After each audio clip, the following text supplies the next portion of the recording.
জেলায় জেলায় সংকট সমস্যা তা থেকে উত্তরণের চ্যালেঞ্জ আর সম্ভাবনার কথা তুলে ধরতে চলছে ডিবিসি এক্সপ্রেস। বিশেষ এই আয়োজনে মতামত থাকছে তৃণমূল থেকে শুরু করে নীতি নির্ধারকদের। ডিবিসি এক্সপ্রেস আজ সারাদিন আছে নড়াইল জেলায়। ডিবিসি নিউজ এক্সপ্রেস আজ আছি নড়াইল জেলায়।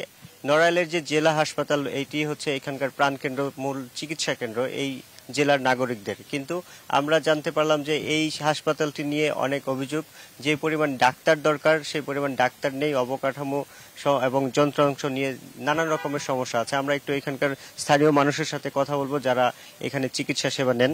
আপনি তো এখানকার একজন নাগরিক এবং এটি একটি জেলার প্রাণকেন্দ্রের হাসপাতাল, এটার চিকিৎসা সেবা আসলে কেমন? জুলাই বিপ্লবের মাধ্যমে বাংলাদেশের যে রাষ্ট্রীয় ব্যবস্থা কাঠামো গঠিত হয়েছে, আজকে জুলাইয়ের 10 তারিখে দাঁড়িয়ে ছাত্র সমাজের যে দাবি দেওয়ার ক্ষেত্রে আমরা লড়াই সংগ্রাম করেছিলাম, সেই লড়াইয়ের মাধ্যমে আমাদের নড়াইলবাসীর দাবি অনতিবিলম্বে নড়াইল এই 250 বেড হসপিটালকে পূর্ণাঙ্গরূপে দেখতে চাই এবং নড়াইল একটি পূর্ণাঙ্গরূপে একটি মেডিকেল কলেজ নড়াইলবাসীর প্রাণের দাবি।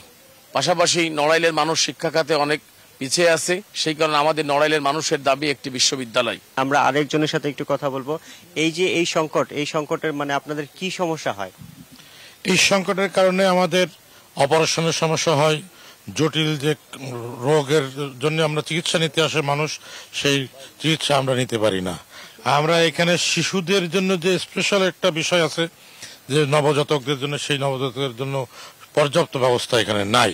আমরা মনে করি যে দ্রুত যদি এখানে যে 250 বেডের যে কাজ, এটা যদি সম্পূর্ণ করে যদি উদ্বোধন করা যায়, সেই চিকিৎসা তাহলে আমাদের নড়াইলে অনেক চিকিৎসা সেবা বিস্তৃত হবে। কারণ মানে নড়াইলে ছোট জেলা হলো জনসংখ্যার দিক দিয়ে অনেক।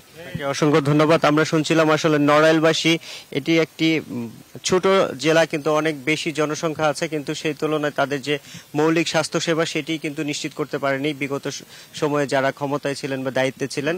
এখন নড়াইলবাসীর দাবি দ্রুত এই তাদের স্বাস্থ্য সেবা নিশ্চিত করা হোক এবং প্রয়োজনীয় অবকাঠামো, হাসপাতাল এবং অন্যান্য যে অবকাঠামো প্রয়োজন সেগুলো তৈরি করা হোক। তো আমরা DBC news express, CSRM DBC news express আজ সারাদিন থাকবো এই জেলায় এবং এই জেলার মানুষের যে সংকট সেই বিষয় নিয়ে আরো কথা বলবো।